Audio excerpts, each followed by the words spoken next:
সবাইকে হাই। কালী পুজোর আগের দিন বেরিয়ে পড়েছি কিছু শপিং করতে। আমরা কি শপিং করেছি আজকে একটা ছোট্ট মিনি ব্লগের মাধ্যমে আপনাদের সঙ্গে শেয়ার করছি। পুরো ব্লগটা দেখুন, আশা করছি আপনাদের খুব ভালো লাগবে। প্রথমেই আমরা চলে এসেছি দুর্গাপুর স্টেশনে কান্তাক্লথ স্টোরে, কেননা আমাদের শাড়ি কিনতে হবে।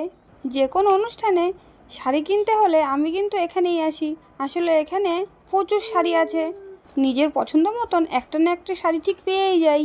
আমরা তো এখন শাড়ি দেখতে শুরু করেছি। এখানে এসে নিজের কি শাড়ি দরকার বললেই হলো, এত শাড়ি দেখাবে যে মাথা খারাপ হয়ে যাবে।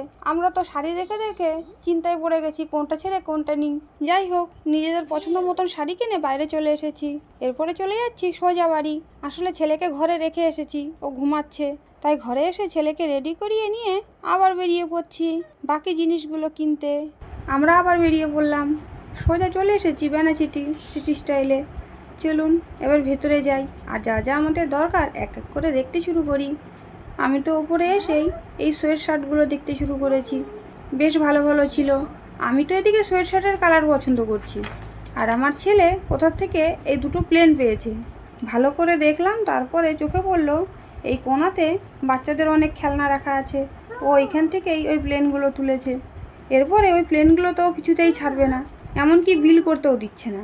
কোনো রকমে ওর হাত থেকে নিয়ে দাদাকে বললাম তুমি স্ক্যান করেই আমাকে ফেরত দাও। তাই যেমন কথা তেমন কাজ, কোনো রকমের স্ক্যান করেই ওকে ফেরত দেওয়া হয়েছে। আর ফেরার পথে খুব খিদে পেয়ে গেছে, তাই আমরা এই মটন ঘুগনি খেয়ে নিচ্ছি। এই দেখুন, এতে আবার ছোট ছোট 4 পিস মটনও আছে, আর এটা খেতে তো অসাধারণ লাগছে। এখন আমরা বাড়ি ফেরার পথেই একটা প্যান্ডেল দেখতে চলে এসেছি। এখানে দেখলাম এরকম পাহাড়ের মতো করেছে, আর ভেতরটা বেশ অন্ধকার লাগছে বাইরে থেকে, তাই আমার ছেলে তো কিছুতেই ভেতরে যাবে না।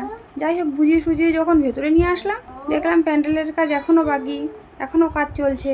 আর ঠাকুর চলে এসেছে, এখনও ঠাকুরের মুখও খোলা হয়নি। এরপর পাশে আর একটা মাঠে প্যান্ডেল হয়েছে, সেটা দেখতে চলে এসেছি। এখানের এই প্যান্ডেলটা দেখে তো আমার খুব দেখা দেখা মনে হচ্ছে দুর্গাপুজোয় বিধাননগরে দেখেছি।